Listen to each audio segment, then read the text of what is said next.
people who made a decision that changed your life tell your story. For years, I lived a life that looked stable from the outside. I had a steady job, a family, a home that seemed complete. People around me thought I was fortunate, that I had everything I needed. And for a long time, I tried to convince myself of the same. But inside those walls, behind the closed doors, I lived with a man whose presence poisoned my days. His words cut deep, his silence was heavy, his control suffocated me. I remember mornings when I woke up already tense, bracing myself for his criticism. I remember evenings when I sat at the table, pretending everything was fine, while inside I was breaking. I remember the way he dismissed my feelings, the way he twisted my words, the way he made me doubt my own worth. I told myself this was normal, that I had to endure, that leaving was impossible. But one day, something inside me shifted. I looked at my life and realized that the stability I clung to was an illusion. My job was steady, yes, but my spirit was collapsing. My family existed, but love was poisoned. My home was built on fear, not safety. And in that moment, I understood if I stayed, I would lose myself completely. So I made the decision to leave. It was terrifying. It felt like tearing apart everything I had built, destroying the image of a perfect life that others saw. I knew people would question me, judge me, whisper behind my back. I knew I would face loneliness, uncertainty, and the pain of starting over. But I also knew that staying meant living without freedom, without dignity, without hope. The day I walked out, I felt both shattered and reborn. My old life crumbled, the routines, the roles, the expectations, but in its place came something new, freedom. For the first time in years, I could breathe without fear. For the first time, silence was not heavy, but peaceful. Starting from zero was not easy. I had to rebuild everything. My finances, my routines, my sense of self.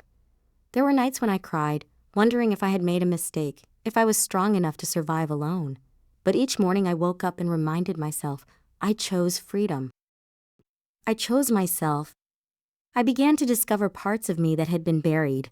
I returned to hobbies I had abandoned. I reconnected with friends I had lost. I allowed myself to dream again. I realized that my worth was not tied to being someone's wife, not tied to keeping a family together at any cost. My worth was mine, and it had always been there, waiting for me to claim it. I remember the first time I laughed freely, without fear of being judged. I remember the first time I decorated my own space, choosing colors and shapes that reflected me, not him. I remember the first time I looked in the mirror and saw not a broken woman, but someone strong, someone alive, someone free. Now, when I look back, I see that leaving was not the end of my life. It was the beginning. It destroyed the cage I had lived in, but it gave me wings. It broke the illusion of stability, but it gave me real strength. And when I think of the woman I once was, trapped and afraid, I want to tell her, you are braver than you know. Walking away is not failure. It is the greatest victory. You will lose what was never truly yours, and you will gain what you always deserved, freedom, dignity, and the chance to begin again. I used to believe that success was measured by prestige. I worked in a company that everyone admired, a place with shining glass walls, endless meetings, and projects that carried weight in the business world. My parents were proud, my friends envied me, and colleagues respected me. From the outside, it looked perfect. But inside, I felt a growing emptiness. Every morning, I put on the suit, tied the tie, and walked into the office with its polished floors and carefully chosen art on the walls. I sat at my desk surrounded by numbers, reports, and strategies. I smiled, I nodded, I delivered results. But every evening, when I returned home, I felt hollow. The applause of achievement faded quickly, leaving only silence. I remember staring at my reflection in the mirror one night, asking myself, is this all there is? I had the job, the recognition, the stability. But I lacked meaning. I lacked purpose. I lacked the sense that my life mattered beyond the walls of that company. The emptiness grew until it became unbearable. And then, one day, I made a decision that shocked everyone around me. I left it all behind. I walked away from the prestige, the salary, the comfort. I packed my bags and moved to a small town where I began teaching children. At first, it felt like madness. People asked me why I would abandon such a career. They whispered that I was wasting my potential. But I knew that for the first time, I was choosing something real. Standing in front of a classroom, looking into the eyes of children eager to learn, I felt something I'd never felt in the corporate world: connection. Their curiosity, their laughter, their struggles, they gave me a sense of purpose. Every lesson was a chance to shape a life, every word a chance to inspire. I remember the first time a child came to me after class and said, "I understand now, thank you." That simple sentence filled me with more pride than any corporate award ever had. I realized that meaning was not in prestige, but in impact. Life in the small town was different. The streets were quiet, the pace slower, the rewards intangible. But in that simplicity, I found myself. I discovered joy in small victories, in the spark of understanding in a child's eyes, in the gratitude of parents who saw their children grow. The emptiness that once haunted me was gone. In its place was a sense of fulfillment, a quiet certainty that I was where I belonged. I remember the first school celebration where children performed songs and dances, and I stood at the back of the hall watching them. Their faces glowed with pride, their voices filled the room, and I realized that I had helped them reach that moment. It was not about me, but about them, and that was the greatest gift. I also remember the evenings when I walked home through the quiet streets, carrying books under my arm, feeling the cool air on my face. There was no rush, no pressure, no endless deadlines, just peace and the knowledge that my day had mattered. Now, when I look back at the man who sat in the glass office, surrounded by success but consumed by emptiness, I want to tell him, you were searching for meaning, and you found it not in prestige, but in purpose. You will lose what others call success, but you will gain what you have always longed for: a life that matters.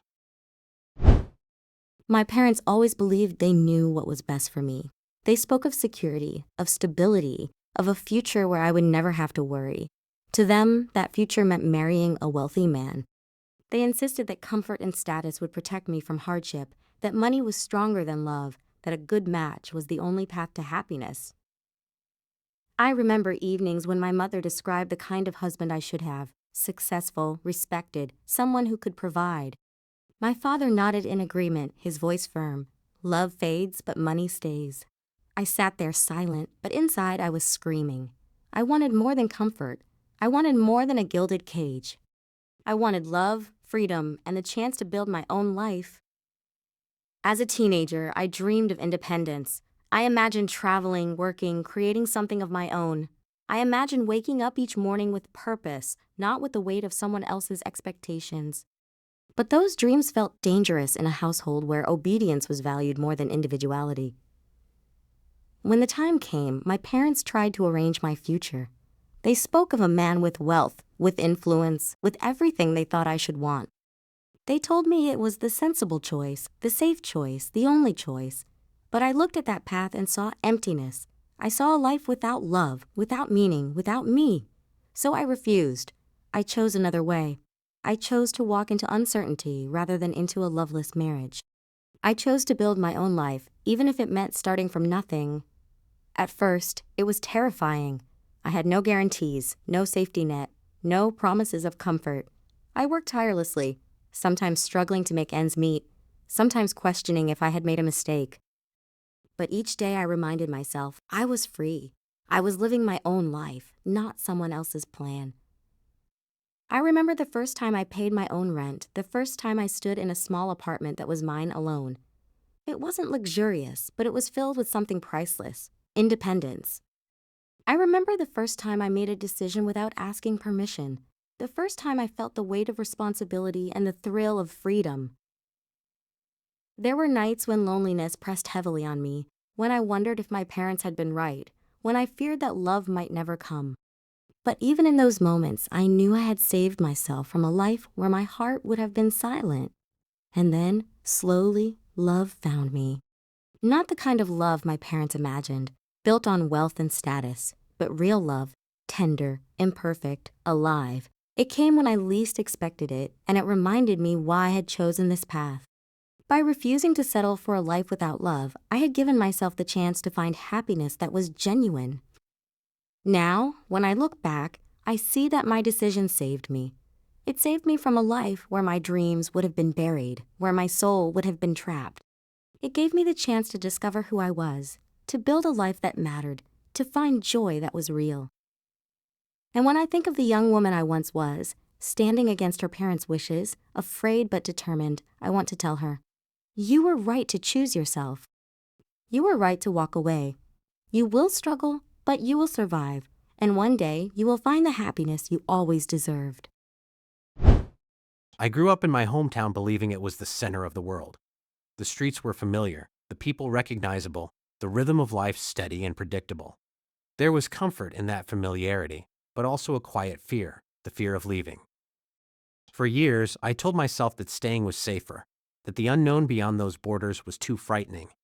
I remember walking through the same streets day after day, seeing the same shops, the same faces, the same routines.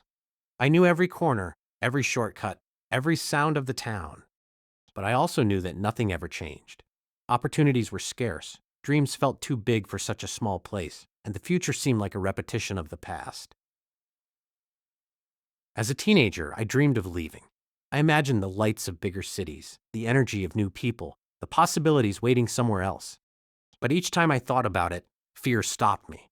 Fear of failure, fear of loneliness, fear of losing the only world I knew. I convinced myself that staying was enough, that safety mattered more than growth. But as the years passed, the emptiness grew. I watched friends leave, chasing opportunities, building lives elsewhere. I stayed behind, clinging to the comfort of routine, but inside I felt restless. I remember one evening, walking home under the dim streetlights, realizing that if I stayed, I would never discover who I could be. That night, I admitted to myself that my hometown could no longer hold my future, so I made the hardest decision of my life. I left. The day I packed my bags, my hands trembled. I said goodbye to familiar faces, to the comfort of routine, to the safety of knowing every corner. I boarded the bus with tears in my eyes, my heart heavy with doubt. But beneath the fear was a spark of hope. The first weeks in the new city were overwhelming. The streets were crowded, the pace fast, the people strangers. I felt small, lost, invisible. There were nights when I cried, wondering if I had made a mistake, if I should have stayed in the quiet safety of my hometown. But each morning I woke up and reminded myself, I had chosen possibility. Slowly, the city began to open itself to me. I met new people, each with stories different from mine. I discovered opportunities I had never imagined.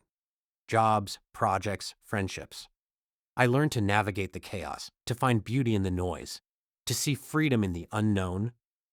I remember the first time I stood in front of a group of colleagues, presenting my ideas, and realizing that my voice mattered. I remember the first time I walked through the city at night, feeling not fear, but belonging. I remember the first time I laughed with new friends, knowing that I had built a life that was truly mine. Leaving my hometown was the hardest decision I ever made, but it was also the most important. It destroyed the illusion of safety, but it gave me real strength. It took away the comfort of familiarity, but it gave me the gift of growth. Now, when I look back, I see that leaving was not just about geography. It was about becoming. It was about choosing courage over fear, possibility over stagnation, life over survival.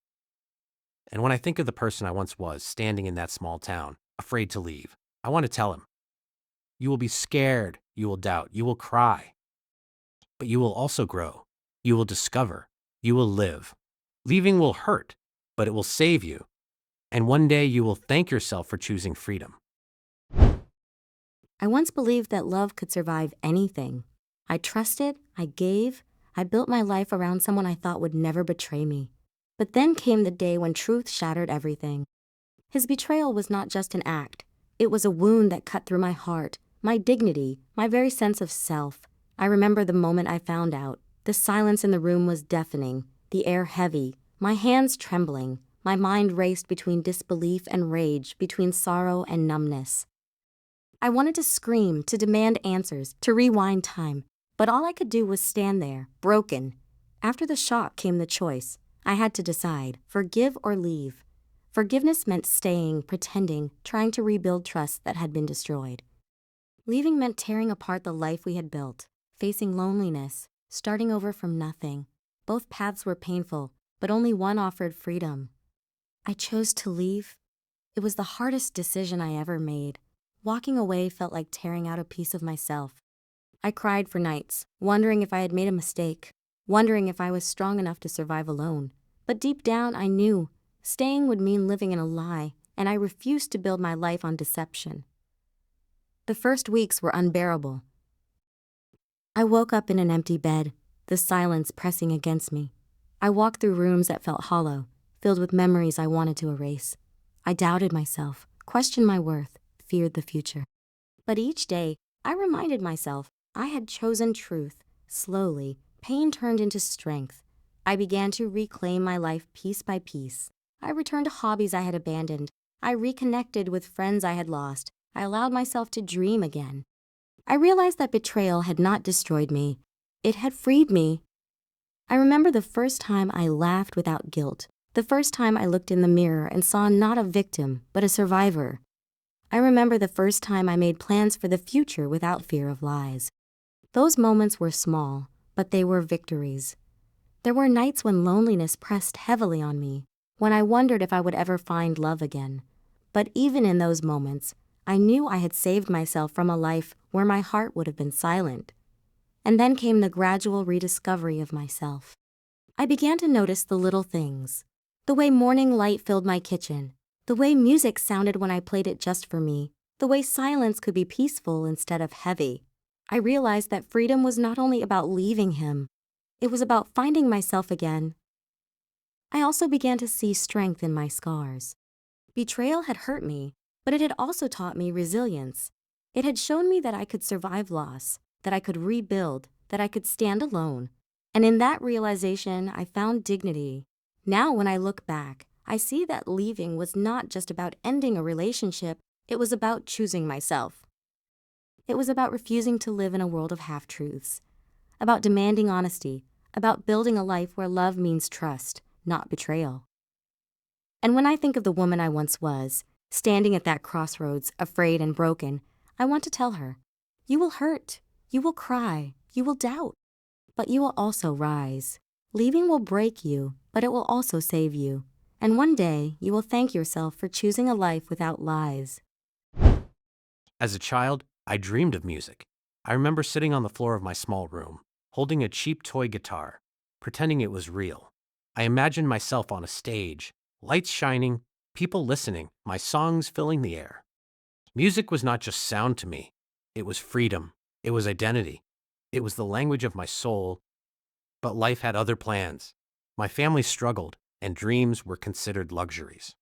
When I grew older, responsibility pressed down on me. Instead of chasing music, I took a job at the factory. The machines were loud, the air heavy, the rhythm mechanical. Day after day, I worked with my hands, but my heart remained elsewhere. I remember the first morning I walked into the factory. The smell of oil, the clang of metal, the endless repetition. I told myself it was temporary, that one day I would return to music. But weeks turned into months, months into years. My dream faded into the background, replaced by routine, by bills, by survival. Still, music never left me. Sometimes, after long shifts, I would sit alone and play a few notes on an old guitar. The strings were worn, the sound imperfect, but it reminded me of who I was. It reminded me that beneath the worker's uniform, there was still a musician. By the time I turned 40, the emptiness became unbearable. I looked at my life and realized that while I had survived, I had not truly lived. I had given up my dream for stability, but stability had not given me joy. And so, I made a decision that felt both reckless and necessary. I returned to music. It was not easy. I had no savings to fall back on, no guarantees of success, no promise of wealth. But I had passion, and I had courage. I began to play again, to write songs, to perform in small venues. The audiences were modest, the earnings meager, but the happiness was real. I remember the first time I stood on stage after years away. My hands trembled, my voice cracked, but when the music filled the room, I felt alive. I saw faces listening, smiling, connecting. In that moment, I knew I had chosen the right path. Life did not suddenly become easy. There were struggles, disappointments, and doubts. But every time I played, I felt whole. Every time I wrote a song, I felt free. Every time someone told me my music touched them, I felt that my life had meaning. I remember evenings when I walked home after a performance. The streets quiet, the guitar case heavy in my hand, but my heart light. I had no riches, but I had joy. I had no fame, but I had truth. Now, when I look back, I see that returning to music was not about wealth or recognition. It was about reclaiming myself. It was about choosing joy over emptiness, passion over routine, truth over survival. And when I think of the man I once was, standing in the factory, dreaming of melodies while drowning in noise, I want to tell him, you will find your way back. You will not be rich, but you will be happy. And happiness is the greatest wealth of all.